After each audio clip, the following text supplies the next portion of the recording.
Hello students. Today we are going to continue with our chapter The 100 Dresses Part 2. And as you already know that we had continued with the chapter and the major portion of the chapter has already been completed in the online classes. Today I'm going to complete the chapter in this class. You know that a letter was sent by Peggy and Maddie, and for a long time they did not receive any letter. Finally, we have seen that a letter is received by Miss Mason, and what she has written here, how she is, she's fine. The new school is not as good, the new teacher is not as good, but she's fine, and she misses the school. Also, that all these 100 dresses can be kept as a gift by all the students. Especially the green one was gifted to Peggy and the blue one was gifted to Maddie. So this is all what was written in Vanda's letter. And now we continue with that what was the reaction of Maddie and Peggy to this. Now, as they are returning home from school, on the way home from school, Maddie and Peggy held their drawings very carefully. We have already discussed that these were very precious for them. On one hand, they are extremely beautiful with very rich colors and nice painting and very beautiful dresses with new styles and very rich colors in them. On the second hand, they are also drawn by Vanda, and they are actually missing Vanda very much, and they just want to befriend her very much. So they are carrying the last souvenir of Vanda in their hands, and these are beautiful paintings, so precious for them. So very carefully they brought them home. All the houses had wreaths and holly. We have already seen what are wreaths and holly. Wreaths are the beautiful ring-shaped decorations, the leaves, etc., and flowers. And holly is actually a plant, white flowered plant with red berries. So as these are the decorations which are used to embellish or to decorate on especially the Christmas time. The windows are specially decorated here, and we had already seen how the presidents, the prime minister, etc., also lay down these in the honor of our martyrs, etc. So here we see that the houses are decorated with these rings with leaves, flowers, berries, etc. in the window at the time of Christmas. Outside the grocery store, hundreds of Christmas trees are stacked. We know very nicely and neatly the Christmas trees are placed because as is the custom that they are all buying the Christmas trees and they decorate the Christmas trees at this time of Christmas. So obviously there is a sale, and so the stock of Christmas trees are stacked. And in the window, candy peppermint sticks. And after all, this is the day of celebration. This is the time of celebration. This is Christmas. So along with all the decorations, what you require is something sweet, chocolates, candies, etc. So candy peppermint sticks are also on sale, and cornucopias we have seen, the containers having flowers and fruits, etc. These beautiful decorated containers of shiny transparent paper were strung. They are also strung here on a lining, and they are all for sale. So the whole market seems to be very beautiful, and it seems as the whole atmosphere is filled with the Christmas delight and festivity, and light shining everywhere reflected different colors on the snow. And obviously there's a lot of lighting. So what happens during this lighting, that the different colors are seen on the snow. Snow is white, and so it becomes colored because of the lighting. Boy, said Peggy, as both the girls, Peggy and Maddie, they are moving on with the paintings, introspecting and thinking about Vanda. Suddenly there came a thought in Peggy's mind. And what is that? She's thinking that suddenly she gets the idea, or she has had a realization. This shows she really likes us. So, this letter and this gesture of giving and gifting this painting seems to be that she doesn't hate us. She actually likes us very much and she considers us to be her friend. It shows she got our letter, and also one thing is for sure, that we had sent her letter. So, this letter sent to Miss Mason is actually a reply of our letter, and this is her way of saying that everything is all right. And writing a goodwill letter and then gifting the dress, everything is a very nice gesture that everything is all right between her and us. And that is that. And finally, this is it. That means for sure now I realize that she doesn't hate us, and she considers us to be a friend. And Maddie is not very sure, but she says, I hope so also. And she's sad about still that she has left. She couldn't talk to her. She could not apologize. She is very sensitive as compared to Peggy. She felt sad because she knew she would never see the little tight lipped Polish girl. Now, when you actually want to say sorry, it is always soothing if you personally meet somebody and say this to somebody. But in this case, she has left them forever, and that regret would never go away, though she has forgiven them. But she still has a deep inside a desire to have again seen her once at least. And how she is described, Venda is described here as a little tight-lipped Polish girl. We know she is Polish. She is from Poland, and she used to keep her lips tightly closed in embarrassment and couldn't ever really make things right between them. So Maddie has a little repentance here, a regret that she couldn't make things all right again. She couldn't patch up here. She went home and she pinned her drawing over a torn place in the pink flowered wallpaper in the bedroom. So here we see that there's a drawing paper. You know, on walls, these people decorate the wall with a wallpaper. Nowadays, we also have the wallpapers, beautiful wallpapers. So in her house, in her room, exactly at a place where the wallpaper was torn off, whenever there are some paintings, we try to put them at a place where the wall has a blemish or a spot, and we just want to hide or conceal it. So she also placed this painting over that patch which was torn, and the wallpaper was pink flowered, the shabby room, and suddenly as this beautiful painting was hung there or pasted over there, suddenly this whole room came alive, and it looked very beautiful. It suited very much. It brought a lot of vibrancy and brilliancy because the colors were very rich. The style, the decoration, the beautiful, what we can say, the style of dress, the sketching of the dress, the different styles and colors and combinations and trimmings and decorations, everything was all together very perfect, and it was very very beautiful.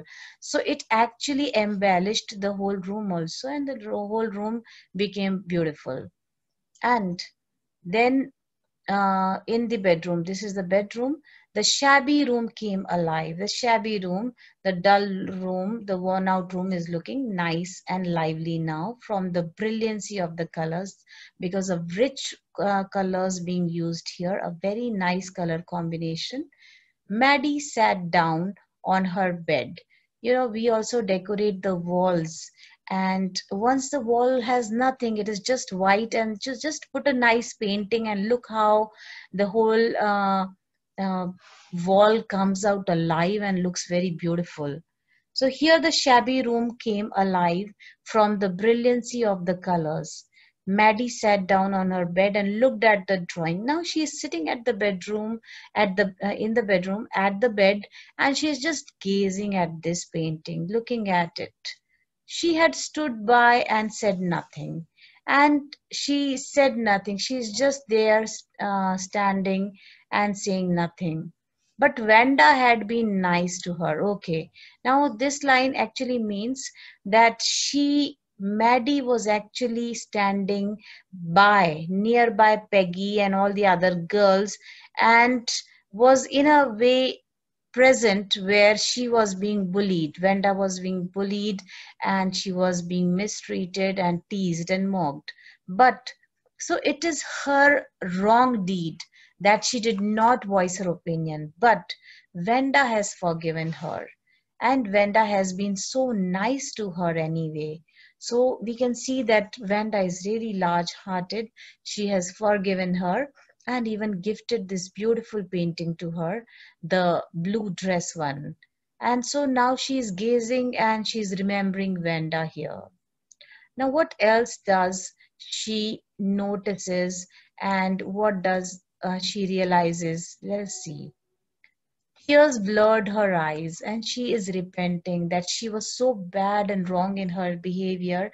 And on the opposite side, Vanda had been so nice and good to her.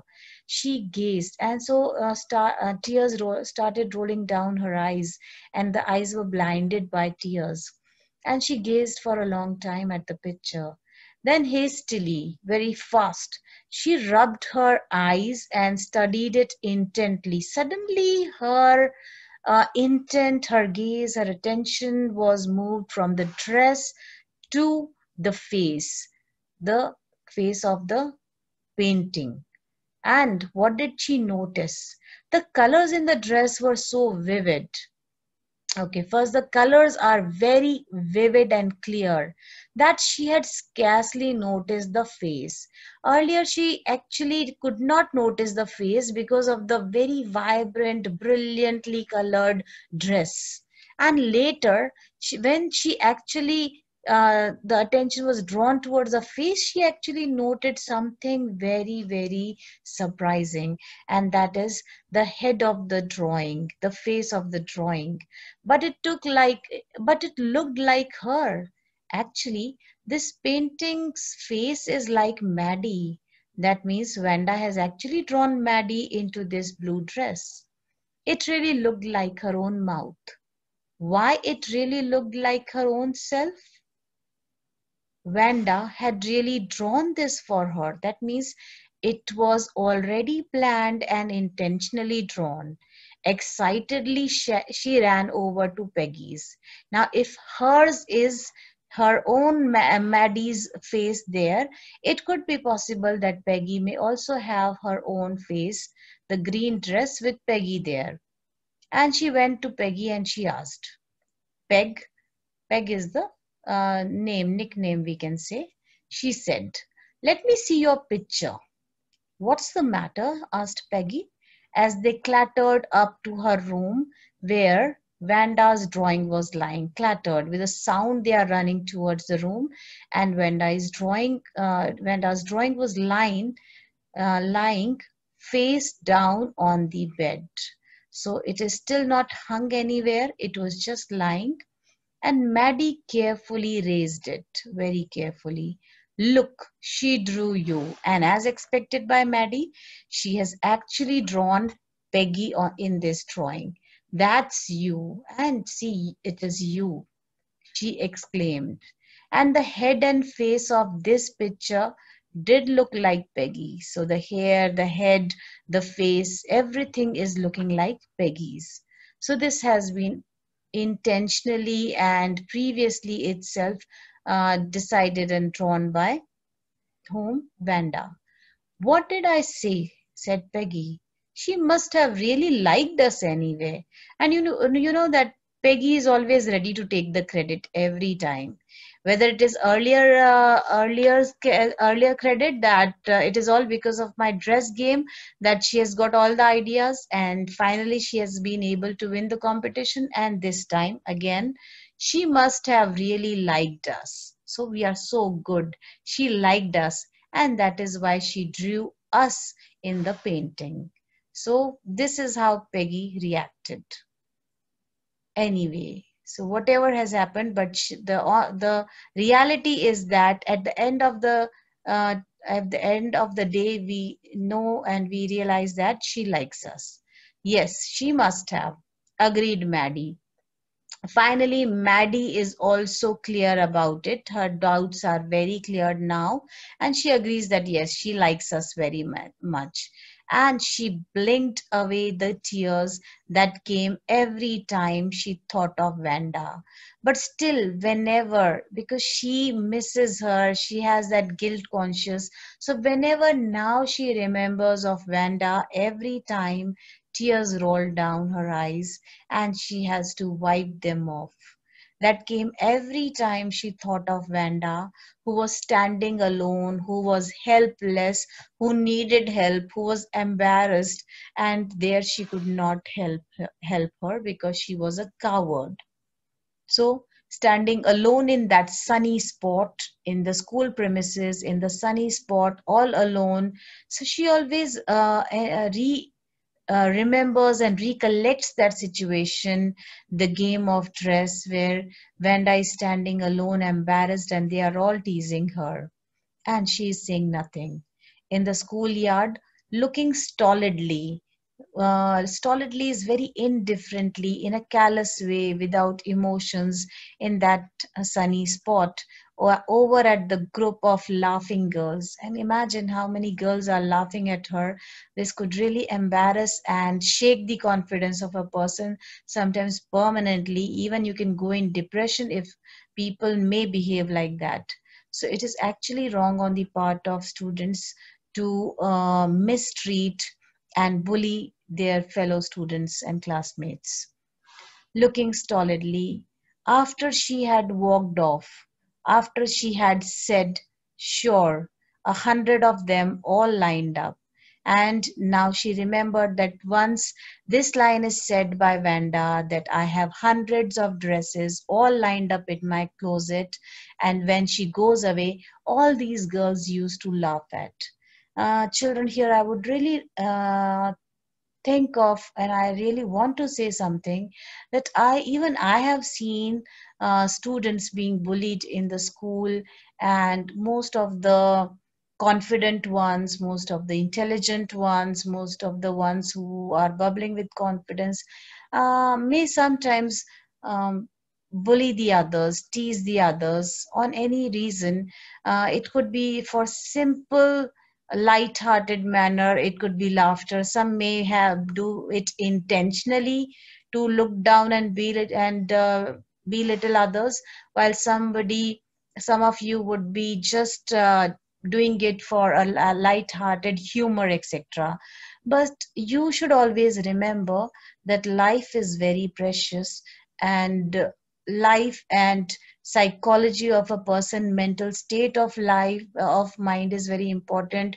When a person is happy, when a person is peaceful, when a person is at ease, only then he can perform also better. So why to add the miseries in the life of a person? Already the life is full of miseries. So you should actually try to help somebody. You should actually create such a nice, helping and soothing, supportive environment. So if somewhere you feel that you realize the situation of Vanda also, or Peggy and Maddie, try to make amends in your own life. So I think we have completed the chapter, and you would be able to understand this chapter. Try to read the questions, try to frame the answers nicely. And it again, I just want to repeat one thing, that reading of the chapter is very, very important. You always have extract based questions, so please read the chapter very well. Thank you.